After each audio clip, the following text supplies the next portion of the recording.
that God was mantling via Moses, Aaron.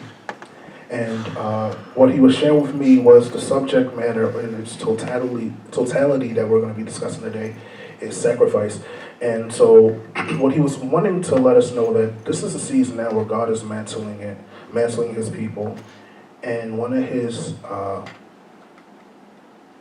issues, or one of his concerns rather, is that we're not allowing him to do it. We're not allowing him to do it. So as I was reading all of that, the Lord just literally said, "Let me mantle you." And it was aggressive, it was a cry out, it was a request from the heart of him. Let me mantle you. He's concerned that we're going out and we're coming in and we're moving about without all the proper tools to be who we are. We are very quick to move and forsaking all these gifts that are needed.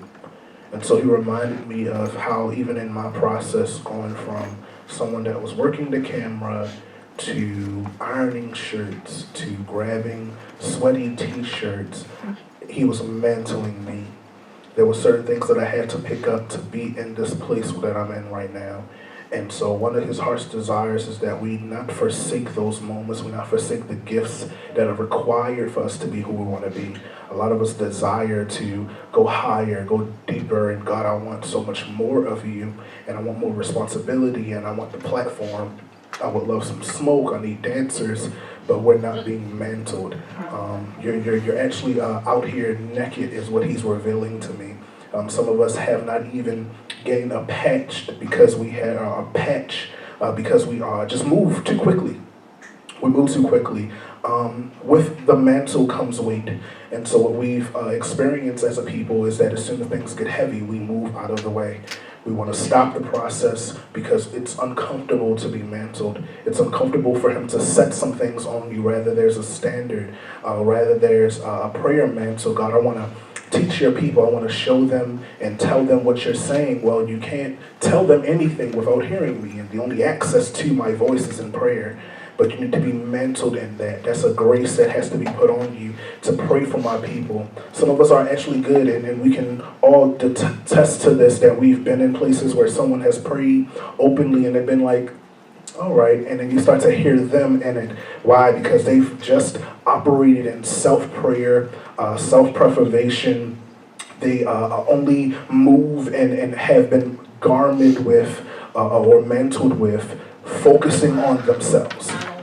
So you hear that in their prayer. Preachers, what they do, they operate in gossip and things of nature. So we hear that in their word because that's what's on them. And so his heart's desire is that we be mantled. In order to go anywhere, in order to be launched, there has to be some things placed on you. Like a rocket, there's some things that have to be precisely screwed in. Even if you were to do your research where they sleep at, there's some straps there that they have to be locked in. There's some things that has to be set in place. There's extra socks that you have to wear. Stuff has to be on you in order for you to be protected in this new launching that God is doing. So it's not just about him trying to give you more than what you can handle or to stop your flow and progress, because of course you feel that he's moving rapidly, so therefore I'm moving. But yes, he's even moving and sitting you still enough to be mantled. He's adding some things to you. He would not desire for you to go out naked. And so what God was doing with this awesome man of God and his sons was mantling him. He was putting different pieces on him for specific reasons. And that's what God is requiring of us, to sit still enough to allow mentors, to allow teachers to mantle us. There's some transferring that's even happening in this house, and it's happening very rapidly. And I'm trying to tell you from testimony that as soon as God allowed me to transfer what he gave me of prayer and being a minister, then I was rapidly moved into eldership. And then as soon as God said, okay, now touch this person to come in agreement with their new level. Okay, now I'm going to tell you, hear this, I'm going to tell you that you're a pastor. So I didn't just make you a pastor, but I'm going to tell you why. Because now even as a pastor, there's some new mantling that comes with that. So with every new process, whatever new launch, whatever new, there's more clothing and covering and processing that has to be done. If you were to get a coat in Baltimore and then go to Chicago, you're going to be cold. You're going to be cold. Our coats are nothing compared to that wind, right? And so you'll hear this testimony, YouTube people complaining because they just wasn't ready. And that's one of his desires. His desires is not when they walk around not ready, right? We're a representation of him, and he doesn't do anything halfway. He completes a thing.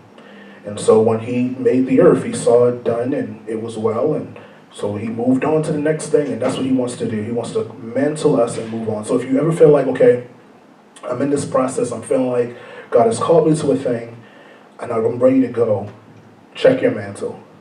Have you been praying? Like, look at what you are or what you've called to do and ask yourself, or ask him rather, what is required of me to reach the full manifestation of what this is?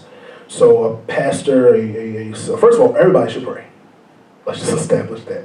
So if you don't have a mantle or a cloak, Holy Ghost filled covering in prayer where you can just seek his face, that there's nothing, there's no wall, you don't have to, some of us should not have to battle through to start talking to him. Some of us shouldn't have to turn off the TV. We should just automatically be able to go in prayer, because there's such a requirement on our lives that we have to be able to just go in, and that comes with a mantle. He wants to mantle a lot of us with prayer. It's going to be needed for where we need to go. Because of where we're going, the higher heights we're going, the Lord is revealing to me that yes, there is a second heaven, and there's war there. And in order for us to get what we need, we have to be able to pray. We have to be able to pray, because yes, they're preying on us. I do believe that the enemy still moves around this earth looking to see who he can devour. And so he can't touch what's covered. He can't touch what's covered. Mine's is mine. He had to get permission for Job. We know the story. We know the story. And Job continued to seek God's face, and so that's what he desires for us, not to forsake the gifts. Any gifts. If it's speaking, if it's patience, we need not to forsake these things, because it's a mantle. It just comes with the covering of God. It comes with the covering of God, and it's a requirement. It's not an option. That's one of the things that he wants us to realize. And so in that sacrifice, that might mean you need to be still. That might need you need to enter to someone that might be younger or older or out of date, someone that's not as stylish or someone that's not as cool, where people that are very number-based, and some of our most anointed people are not doing millions on YouTube. Some most anointed people don't have golden plaques and are well-known names, but they have a mantle and they have an anointing to transfer. And so some of us need to learn how to, okay, God, is this the person absent of, what I believe this should look like? I'm called to a big stage, but this pastor or this leader has such and such amount of square feet. So should I sit or should I be under this? Or I'm a solo artist, but this group here is awesome. Should I connect? I need to hear you, because where is that pouring out? I'm going to go to where there's oil and where there's water. Because that's what stirs up the pot. That's what puts the stitching together for me to be covered. And I don't care what it looks like. I've been in the most weird. I've been in homes where as soon as you walk in, you're in the church, and the power of God moved. And I've just learned, like, listen, wherever he is, I'm trying to be there. And from that, humility came upon me. And from the, I can't help but say thank you in prayer. People going crazy and shouting and stuff, and I can't help but just be like, thank you, thank you, thank you. And so I'm not bragging or anything, but I'm grateful to say that even in worship today, like, I heard him say, my grateful son, and I'm just grateful for that. Like, I'm grateful for being grateful. I want that with him, and he wants that with us. And it comes with dying, it comes with sacrificing our thoughts on things, our critiques of every little thing. Because there's some dirty places, there's some small places, there's some unpopular things, there's some unpopular people that have what we need. And so this is a sacrifice for us, for some of us, because we see ourselves bigger than where we are now, which is beautiful. And we've heard the word, which is, of course, in the stars, but we have not gotten there yet. So we have to sacrifice our pride to say, okay, I'm on ground level. I have not left the ground. We've just discussed idols. I'm dealing with that. Now, as you're taking things out, you're trying to put stuff on. Who has it? Let me be around the conversation that builds the mantles. Let me be around the gifts that place things on me. Let me be around what challenges me to be better. Because if I'm the only one that's smart in the room, I'm the only prophet in the room, if I'm the only teacher in the room, that's a problem. I need someone that can converse and bump heads with. And yeah, the scripture says this. Me and my wife she had a panel and we argued for an hour about one scripture, about something. And I was sitting there and we were just so excited because we have that. We have that. It wasn't a moment where it peaked. It was a moment where it was like, okay, you're being irky. But it was like after you come out of your flesh, right, you can appreciate, wow, I have someone close that I can do this with, and it's needed. So what it made me do was say, okay, let me change my perspective on things. And I believe what God did for her was, okay, now I know what's out there. Now I know what to minister to, and that's how we get mantled. So now she has revelation of, okay, this is the nation that I'm speaking on. That's a little stubborn. And then for me, it's like, okay, so this is another level that God wants me to take me, where I'm thinking outside of the box, and I can hear his word and not instantly think what makes sense to my flesh, the ABC and the 1, 2, 3s. There's a depth that he's given her. And so and creatively she's able to produce and share that. And so, okay, cool. I'm more so the rambling teacher, talk to you a little bit. She has like some structure. If you look at her sermons, she like got these little dots and everything's like, I'm just like, what? How can you even see that, right? Because God has just given her instructions and order, and I've literally stared and been like, all right, I'm gonna try to preach this real quick. And I'm like, I don't even know where to start. Like, I don't know how she looks at it. And like, anyway, I love her. Y'all call that answer my wife. I can keep telling about it. But the point of it was this, right? Was that you need that. You need that. You need that. I don't want to be around people, and I'm blessed to say that I'm around people that I've been graced to operate in my gift of prophecy around, and we can exchange. I've been around people that have the office, and there's a whole bunch of yielding and exchanging is maybe better. I was one of the individuals who heard God and said, okay, well, I can only hear God in worship. So if his people worship, then he want to talk to them, then he might use me. And that was my carnal way of thinking. That was my boxing him in. And so because I had people around me that was like, no, we're prophetic people. He's going to talk to you and he can talk the way he wants to. Fought, argued, attitude, quiet at dinners. But nonetheless, there was an exchange. And so as soon as I gave up to and sacrificed my opinion and limitation of him with me because of the way I viewed myself, he opened up doors. He opened up doors, dreams, most recently tongues, the tons of like levels of prophecy. And then when I started prophesying more, I was all right, cool. It's just going to be like some, hey, he loves you. And now it's like more like, I'm going to show you their house. I'm going to show you their child. I'm going to give you visions while you're talking to them.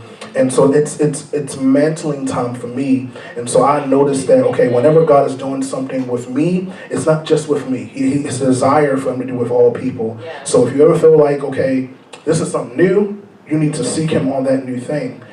Because it might be a new code, it might be a new man, so it might be something new that he's trying to place on you and you can't budge.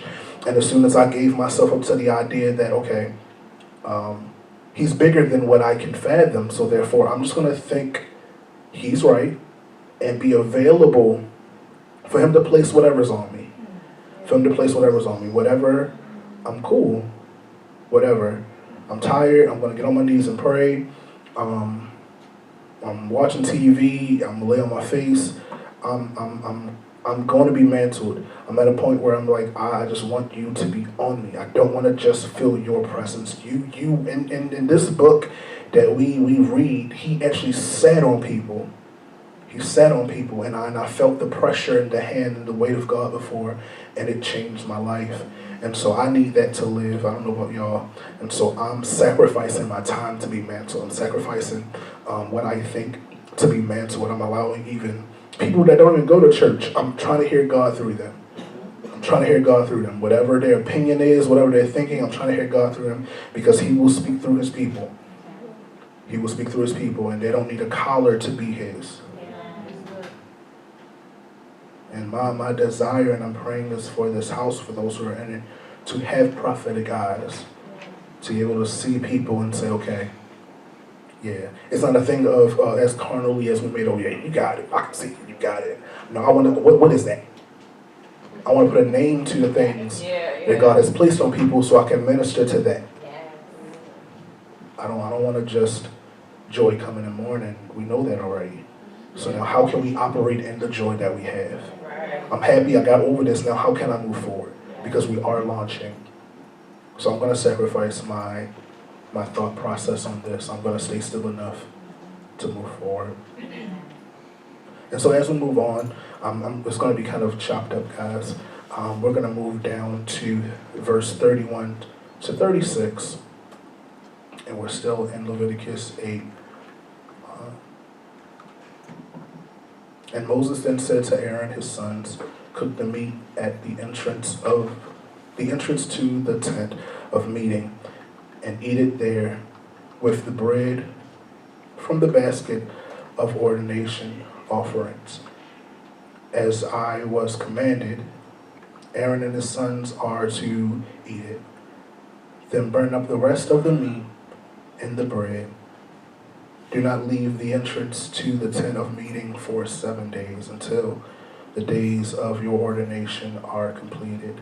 For your ordination will last 7 days. Now, interestingly enough, I want to pause there for a moment. You know that it's God for those who are still in that place when he repeats himself.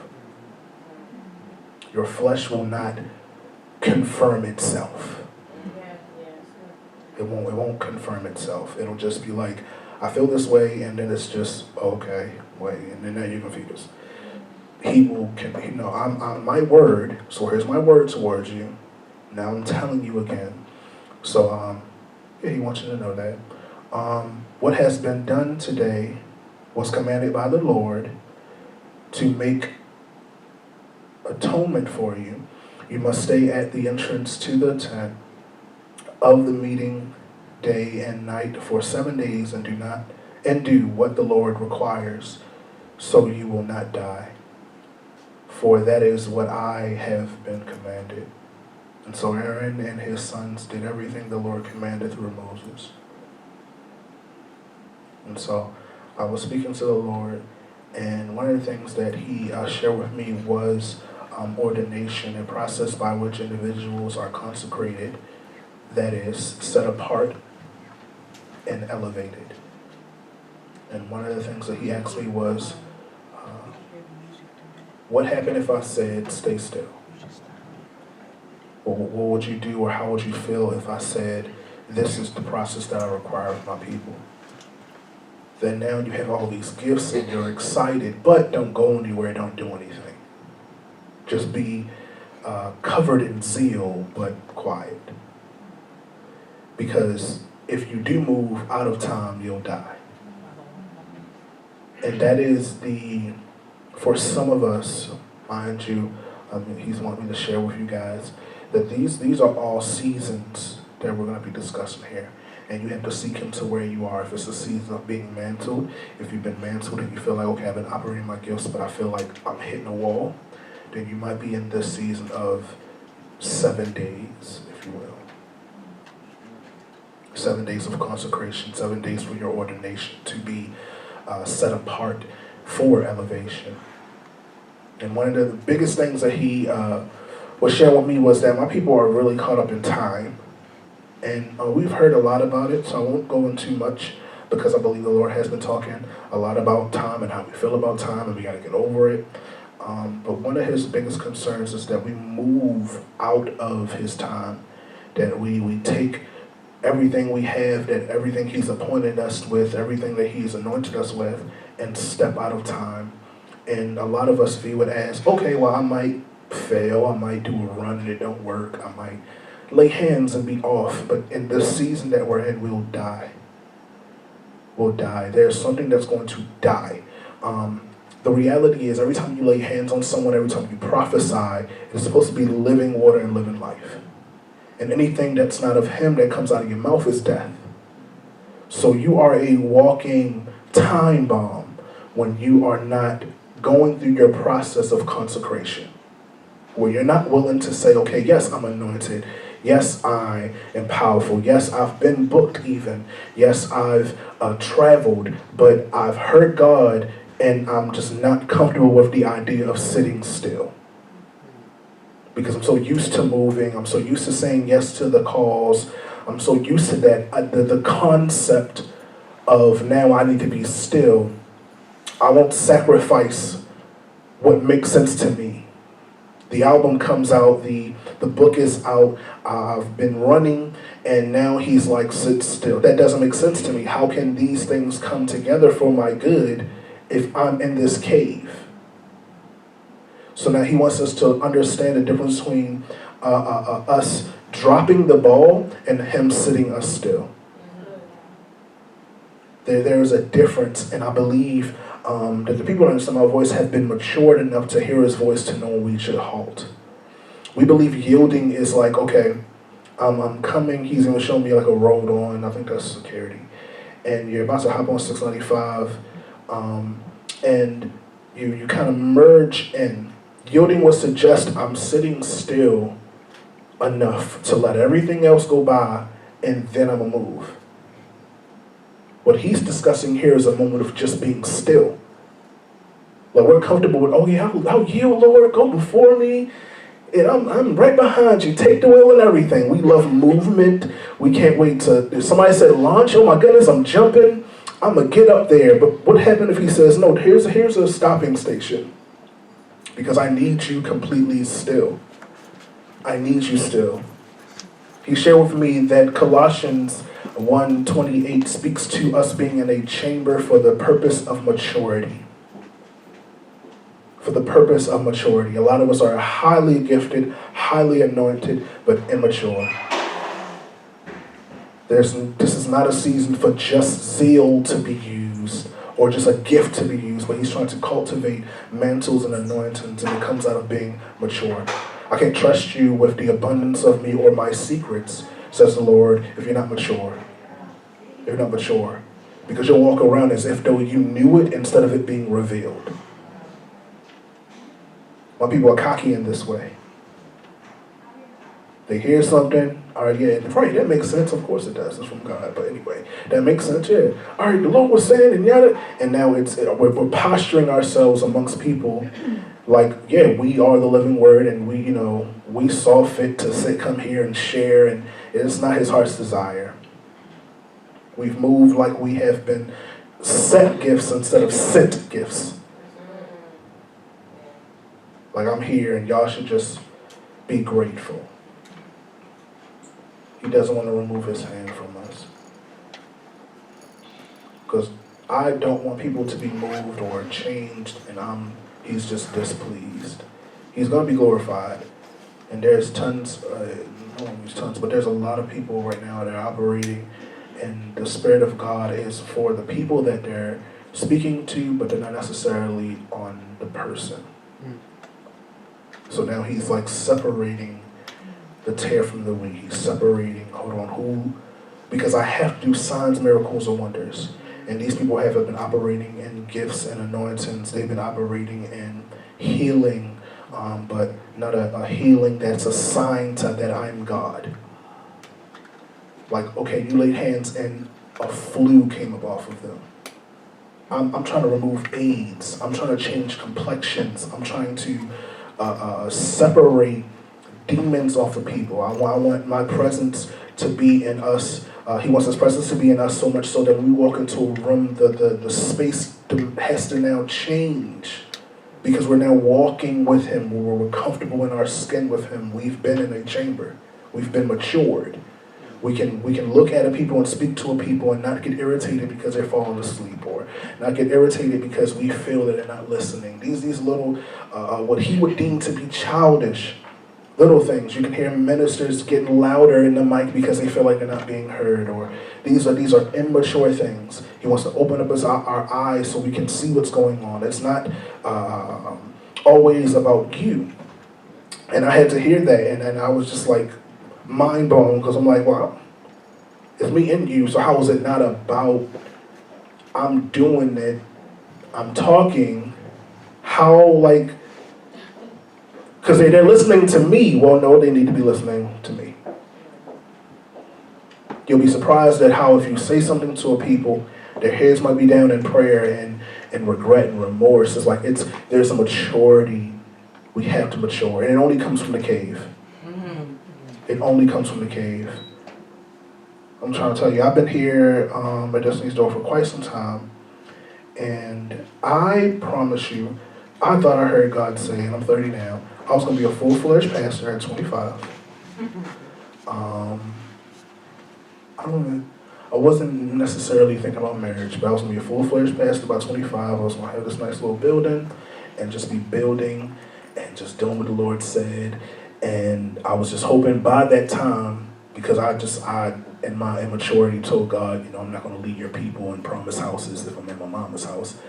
And so now you hear that nonsense. But I promise you, I just thought. And on a random day after, not even random, but he doesn't do things random, but hear my carnality in this, right? On a random day of my wife speaking, God then addresses us after prayer and finally submitting to the idea that you're going to be God and you're going to do what you want to do. And as soon as that happened, and I found comfortability in the cave and the idea of, okay, I'm good here. I'm good here. Yeah, it's dark. No one knows. And the word suggests that it shouldn't be this way. But I'm comfortable here. Wow, it's like, okay, well, since you're comfortable, now let's change plans. And now I'm going to address your comfortability, right? He wants you to be committed to your yes, however it goes, right? It can't just be yes to the idea of your success. It has to be yes to him. So if it comes with, I'm doing what I do not want to do, I'm submitting myself to a place that I kind of don't want to be here, he wants that from us. We have to exchange or sacrifice our comfortability for our yes, a real yes, a yes from the Spirit and not from the potential to gain a thing. Right?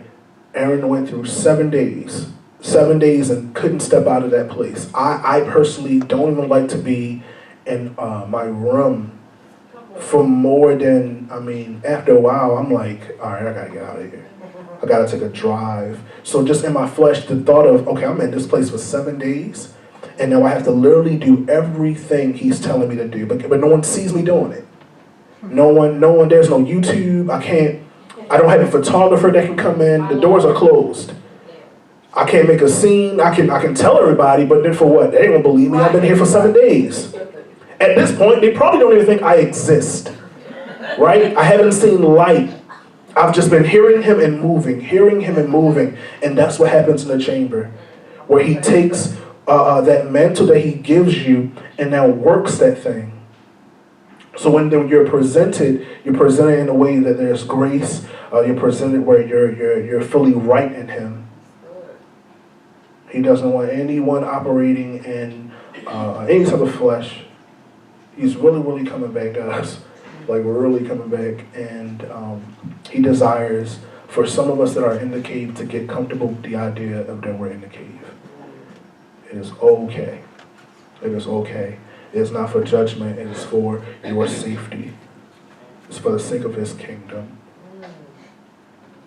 And I don't believe necessarily that God picks favorites, but I do believe that sometimes he does hand-picking, or what the word might call cherry-picking, right? And what he'll do is say, okay, there's so much invested into you, right? Perfect example, thank you, Father. You're not cars. Okay, just hear what he's saying. I bless God that I'm going to get a BMW that I want. And so I get my BMW, I put down the money for it, I bless God I'm going to pay it off. And I fix it up, I got the black on everything. And everything looks nice. This car is not going to come out in the snow. This car is not going to come out in the rain. I'm not going to take it to the grocery store. It's not going to just be out for anything. This car is going to be in that little cave, in that garage, because we're going to have a 2-door garage, until I see fit that it can come out and be presented. I'm not going to invest all this money. You know how much rims cost? I'm going to have the stitching. I'm going to have on the driver's side, my name is going to be in the head seat.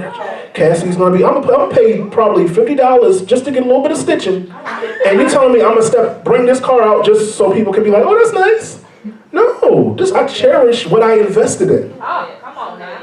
So I'm going to hide it until I see fit for it to come out. Okay, it's a nice day. All right, cool. It's a little windy. Whole bunch of birds. No. If everything is not together, this car not coming out. All right, cool. The engine's acting a little weird. It don't start up the way I want to. It's not in order. Stay in the cave. And I'm going to invest more. I'm going to mentor more. I'm going to check more.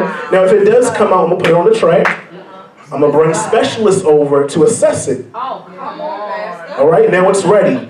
Back in the cave, though, because the rain has come. Right? And that's the process that he has in, where it's constant reevaluation, investment, but you stay there. Because if it don't come together, I'm not bringing you out. I'm not bringing you out. It's just not going to happen. And that's exactly what I'm doing with my BMW. Bless the name of the Lord. I don't care. I don't care. Oh, you're not going to bring it out? Show your blessing. It's raining. It's raining. No. It's raining. I've invested too much. Bless the name of the Lord.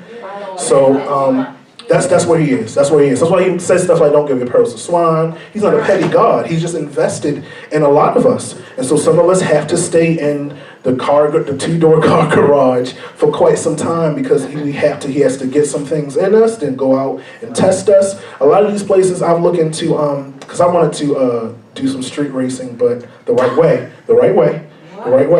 And I was looking at one point for like a place to do it. And so there's like different teams and things, and they have specialists. And a lot of the guys, what they'll do is their car will go into a truck and it's closed up and you still don't see the car.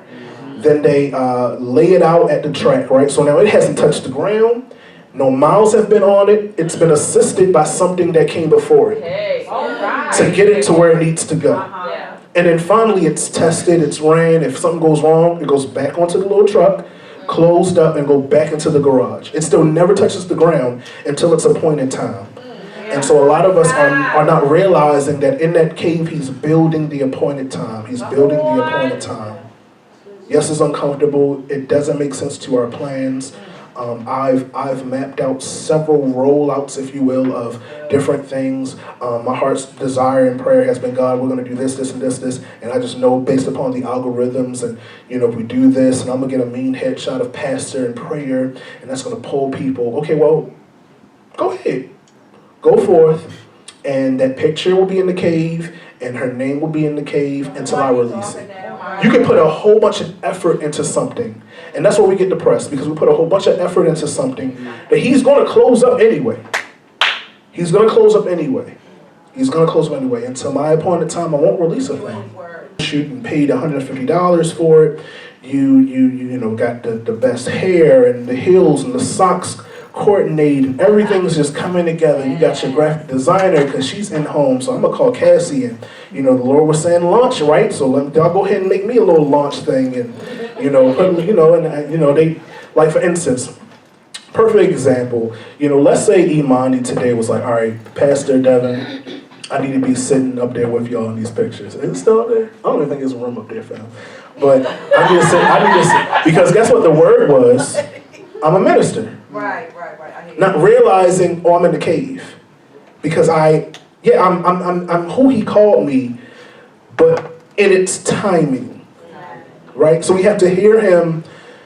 We have to believe in what he's saying and seek him on the timing of it. Amen.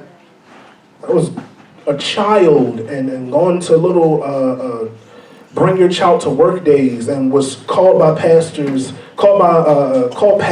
at such a young age. If I would have started a church at 5, that would have been absolutely insane.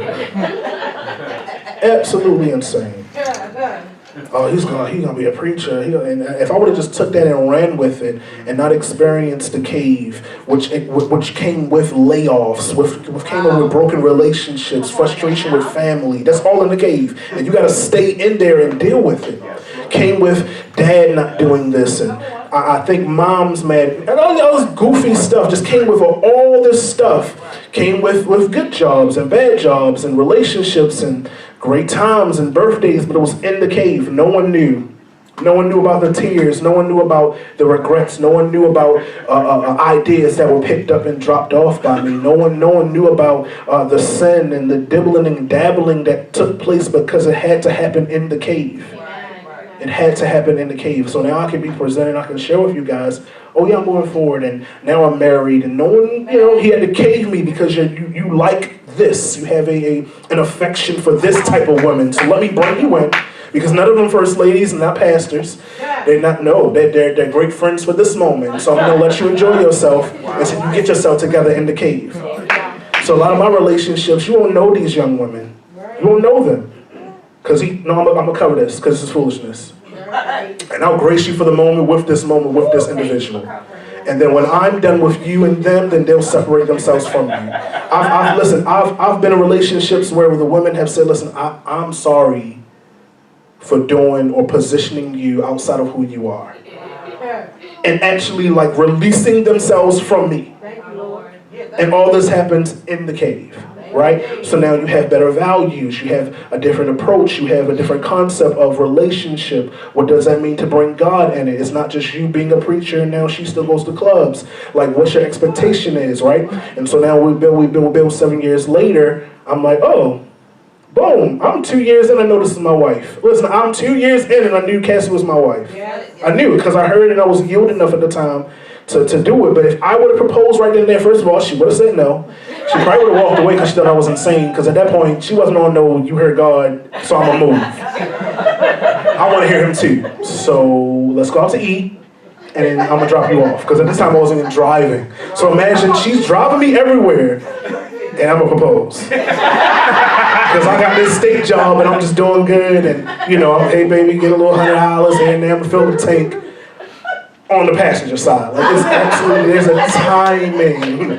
There's a timing to this. There's a timing to this. I'm trying to tell y'all. There's a timing to this. So it took seven anointed tears and prayer years to say, okay, yeah, she's your wife, but not until this moment. So let this relationship be in the cave. A lot of people didn't know. We didn't let everybody in. We didn't take a whole bunch of pictures at first. And if we did, they were like really private, stayed in the phone, because God just had it caved. And so now he's presenting it in a way where he's glorified. And that's really his heart's desire. Is that whatever he puts together is for his glorification.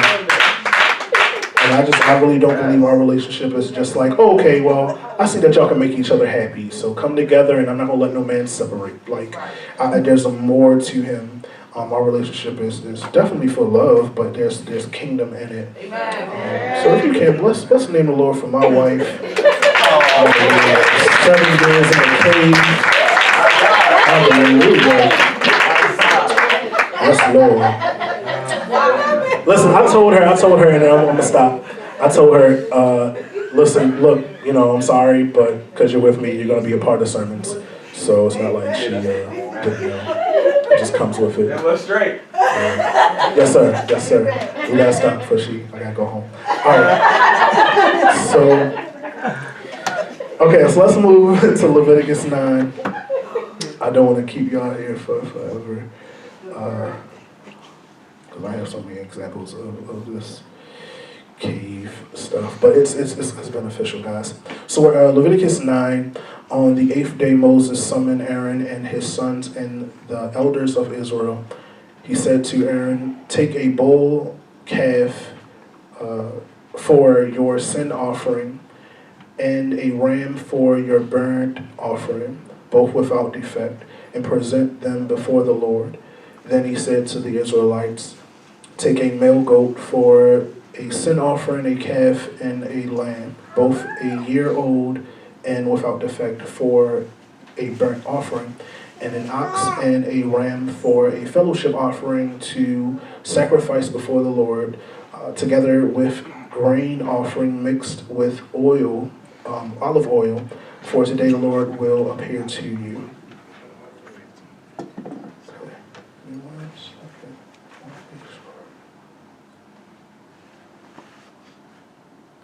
Okay, and so let's keep reading.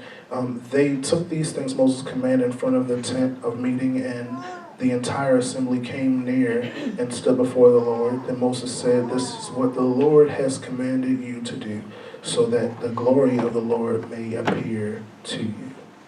And so overall, what the Lord was sharing with me is that He desires to really show Himself. I believe that we think it's far-fetched or maybe even unrealistic when we try to fathom what that looks like. And I'm trying to tell you, I've done it. I believe the Lord shared with me an idea, or maybe even like a flash of His glory. He was draped in sort of like it was like a white train, and it was like covered, and it was this like a pearl white, but there were like these constant specks of different colors. And He was just slowly coming in the room, just taking His time, and the train was filling up the place as His word. And I believe it was the side. And I couldn't, like, it stayed with me, and I couldn't, like, fathom it, like, I couldn't. And so at that point, I was like, well, I'm bugging out. And that's the way we think. Like, He will literally show Himself and would just find some way to just not, it doesn't make sense to us, it's not adding up.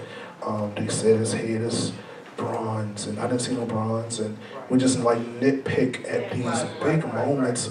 And so the kingdom of God is way more vast than what we can fathom. His appearance was way bigger. I remember growing up thinking, I don't know if you guys watch Power Rangers. Thank you, Father, because I didn't remember the name. That's how good He is. There was a being called Voltron, I believe. Yeah, I believe, because you told me. Thank you. So, I'm sorry, there's no relationship. So, he was like, okay, so I'm not gonna say like. He's telling me what it was. He was like, not like, he was dying. So he was sick or something, and this machine gave him the power to project and speak to these ninjas or whatever. And so on the show Power Rangers, you just see his head. And so that was like, oh, okay, well, maybe that's sort of him, like this head, this, because I read in immaturity and saw Godhead and thought, oh, okay, well, because I have to now create an image. I have to make my brass bowl. I have to because I can't fathom nothing else. I gotta, for my comfortability. There's an Asian show, and this is how real it is. There's an Asian show called Dragon Ball Z, and I have a friend that told me, Dev, I know you believe in God and everything, and I just feel like if there is one, then this is what he would look like. He, this character saves the day. He turns Super Saiyan, which is like a level up in his skills of karate, and he saves everybody. He loves people, and he flies all over the place. And that was literally his concept of God, and joke, but I believe his soul was actually speaking. He was like, all praise be to Goku, and it's in that moment, being a friend that, mind you, was at my first sermon, that I've shared different things with him. Anything he's done blaspheming, I will just leave. Like he shared with me, God showed me in that moment, like, this is my people. This is the normal thing. Y'all have to create an image, because I just can't be God. I can't just be what you can't fathom. I have to be something that's tangible. I have to be something that you feel that you can be in control with, that you can touch. I have to be something that you can put on an altar instead of an altar being in your heart.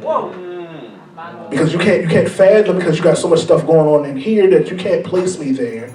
So you'll just put me in a little corner with some candles, with some rocks and whatever. You'll make it nice and cute, because I just can't be God. I have to be literally a flying head, or I have to be an animal, or I have to be something. I have to be a tree to some people that they can hug and worship. I have to be all these different things. People got to speak to their ancestors.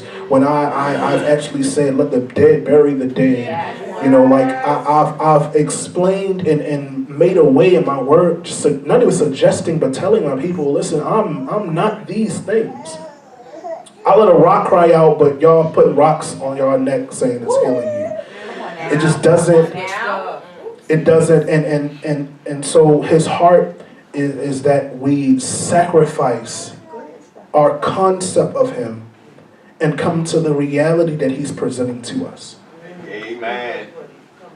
And that reality is so big that it's not going to all come together or make sense at one time. It's just not, and it's going to be frustrating because we like to just know.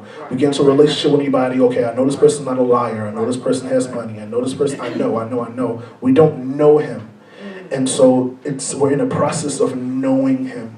And so at this time, Aaron is preparing and getting instructions to sacrifice some things. And if it's up to me, if God is telling me to do this by this way and do this by this way, I'm just going to try to figure out, okay, why? Like, what is all of this? Like, I'm trying to tell you, I want y'all to go home and read Leviticus 1. Just read it all the way through.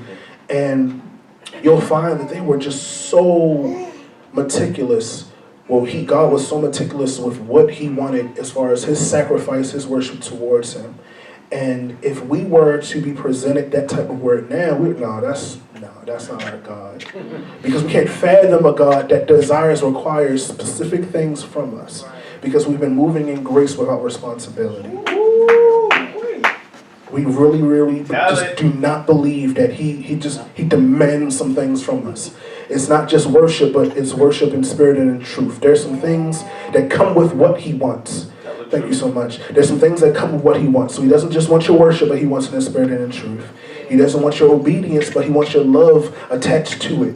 He doesn't want you to be robotic. He wants you to hear the instructions and move, right? So there's some things that come together as it pertains to when he's telling us to do a thing.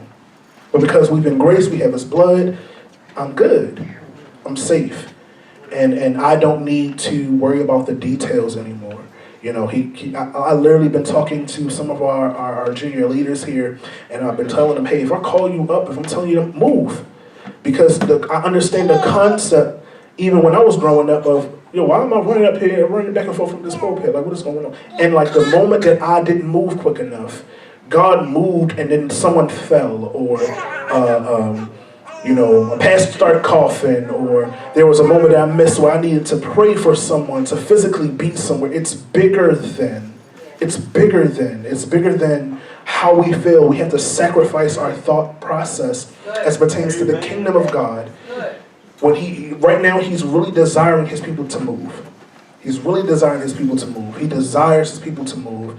And so if he took the moment to say, okay, now I don't know where to find a calf. I don't, talking about, wait, you said spotless, how does that make sense? It's dirt all over the place. How can it be anything pure around here? And if he went through all of that instead of just moving, he would have missed out.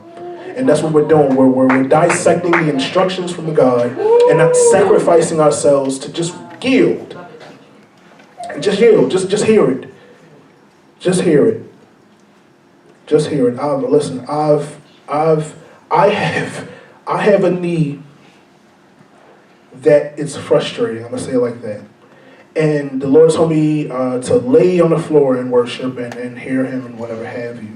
And so in that process, I'm like, okay, I'm hearing, and the Lord was in that moment giving me new sight, deeper dimension and prophecy and things of that nature. And in my mind, I'm like, I come out of the Spirit of God and I have a thought. And my wife walks out of here, she goes, what are you doing? As soon as I thought that, and I submitted to the idea that I don't care. His instructions were to lay here. So if I got to peek up and say, hey, go back into your room, I'm going to do it. Because I'm going to yield to these instructions, however they come. This floor ain't comfortable. I didn't get no pillow. I just heard lay and I moved. I didn't set things up. I didn't vacuum before. I just moved. And literally because of that, the Lord showed me where she was in her room, when she entered into the bathroom, when she came out the bathroom. So I said, okay, all right. I look up, I'm coming out of the Spirit, and I asked her, I said, hey, how did you come out of the room? And she was like, I came through the bathroom. And I said, okay, that's what the Lord told me. And in the process that he's like, I'm laying down and I'm praying and I'm speaking in tongues and I'm like thanking God, and he's like, she's coming, but he didn't say get up. Right. You see what I'm saying? So some things will be revealed and you're not supposed to move still.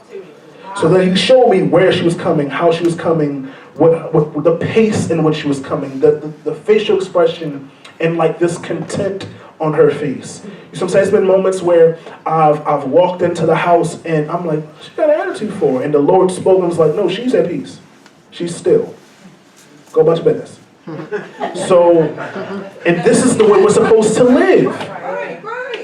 And so I moved in that instructions. Hey, are you hungry? You good? Because I heard you good. Because I tell her like, hey, I heard you straight. So, but if you're hungry, let me know. And normally it's whatever. Want some wing, whatever. I'll get with that, right? So I'm like, be with her daughter. Close the door, move out of her way, whatever room she in, go to the next one. Because that's where we are. And because of that, our relationship, our marriage has been blossoming because we're just yielding. We're just yielding. I'm not overthinking. A lot of stuff we mess up because we're just overthinking. No, she didn't run me to the door and embrace me in her arms. So she got an attitude. Stupid. God is in this house. She's probably hearing from me. He's probably dealing with her on some stuff. Get out of the way. And so that's what his offering, that's our new offering to him, is that yielding. That yielding to the instructions. That yielding to the instructions. We're going to move on to, and I don't want to take your time. We're still at 9. That's what he wants. Us just to yield. Yeah, because So what the Lord was showing me, because I don't want to stray too much away from the notes here, but the Lord was showing me that we need to be able to hear the detailed instructions of the kingdom of God and then move. So this means to sacrifice ourselves to what doesn't make sense. Our opinion has to get out the way so he can then move swiftly.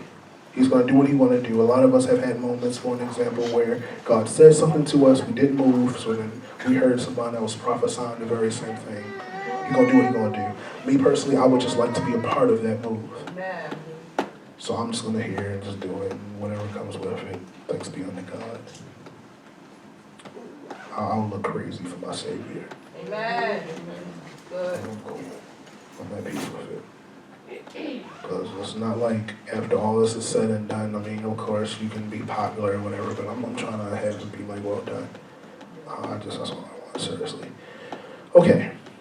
All right, so now they did all this stuff, right? We're moving along. We're going to just run through all of that. They did all this stuff. They cut up some more stuff. They got the long lobe of the liver and all this crazy stuff. And they took blood and put it on the altar. They did all that stuff. They were instructed, we're in Leviticus 9, they were instructed to do all these things, take the fat and take this fat and put it here and burn it here, right? And now we're coming on down, because all that's important, but he wants to target some specific things. We're coming down now to verse, we're going to start at 23, 24. So after all that, let's see. Moses and Aaron then, and we're in Leviticus 9, verse 23. Moses and Aaron then went into the tent of meeting. When they came out, they blessed the people, and the glory of the Lord appeared to all of the people. Fire came out from the presence of the Lord and consumed the burnt offering and the fat portions on the altar. And when all the people saw it, they shouted for joy and fell face down. Okay, so now after I have been mantled in Leviticus 8, the first verses to 6, after I have been in the cave now with my mantle not moving, I've submitted to what doesn't make sense. Now God is glorified. Now God is glorified. And what you'll find is that in that cave to God being glorified, you'll find out how selfish you are. how selfish you are. We'll sing things like, oh, for your glory, I'll do anything. But in that cave, to him being glorified, that you'll find out if you really wanted him glorified. Or if you really wanted the fame or the notoriety, if you wanted to just be named amongst men, you'll find out there. And so, in here, we don't hear any cheer for Aaron and his sons. We hear that God appeared, or we rather, and fire came, and then there was joy and worship. And so it's through this process of sacrificing that you'll literally see fire come down. You'll literally be shouting for joy. You'll be pushing to worship. If you ever felt like, listen, it's hard to worship, it's hard to break through, you have to now ask yourself, have I been in the cave?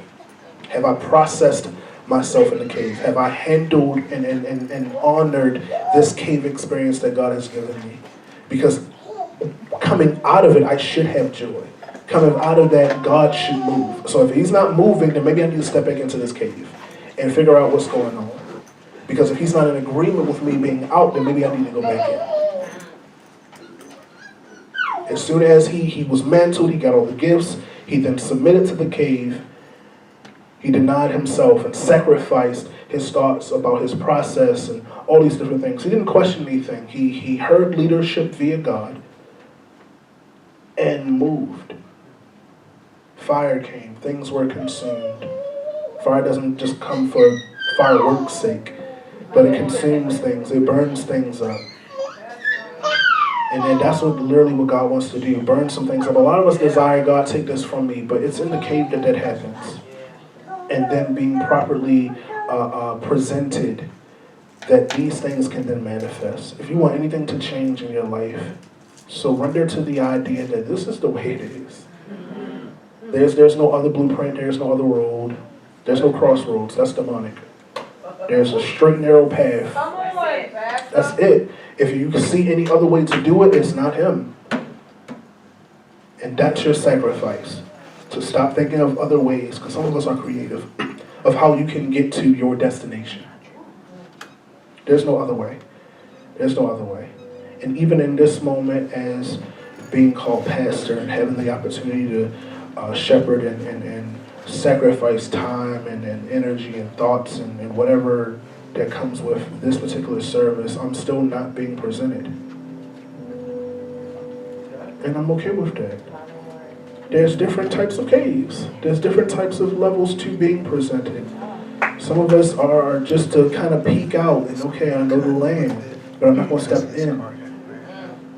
I'm just learning the land. I'm not out yet, but I'm just going to step in. I'm going to figure out, I'm going to let him reveal to me what's going on before I get into it. And I'm okay with that. And I found that life is so much better. That sweeter to sweeter, or that better to better, and that, joy coming in the morning stuff comes from accepting where you are in him. Not okay, I'll never be defeated, and we need to accept that he's God. He shared with me, I'm sovereign. And a lot of this launching series is going to be speaking on the hand of God, the momentum of God, the will of God, and how he's just going to do what he's going to do. We've expected his hand to be just full of grace and not sovereign. We don't have the concept of that yet. So what this is all doing is giving you a precursor to what he's going to do.